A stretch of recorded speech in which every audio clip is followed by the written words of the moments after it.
நீதிமன்றங்களில் 1.55 மில்லியனுக்கும் அதிகமான வழக்குகள் ஏன் நிலுவையில் இருக்கின்றன என்ற கேள்வியை வைக்கிறாங்க. அதுபோல ஒவ்வொரு ஆண்டும் நீதிமன்றங்கள் ஏன் 175 நாட்கள் மூடப்படுகின்றன என்ற கேள்வியை வைக்கிறார்கள்.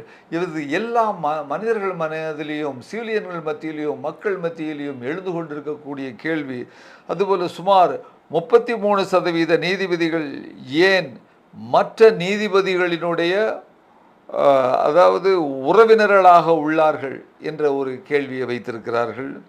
நீதிபதிகள் உறவினர்களுக்கு சலுகை காட்டும் குற்றச்சாட்டுகளும் பரவலாக உள்ளன என்று சொல்லியிருக்கிறார்கள்.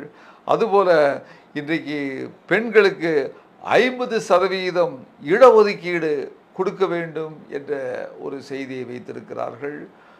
கார்ப்பரேட் குரோனி கேபிட்டலிசம்னு சொல்லக்கூடிய இந்த ஏகபோக கார்ப்பரேட்டுகளுடைய கட்டுப்பாடுகள் இன்றைக்கு அவர்களுடைய அந்த ஏகபோகம் என்பது குறைக்கப்பட வேண்டும், கட்டுப்படுத்தப்பட வேண்டும் என்பதையும் சொல்லியிருக்கிறார்கள்.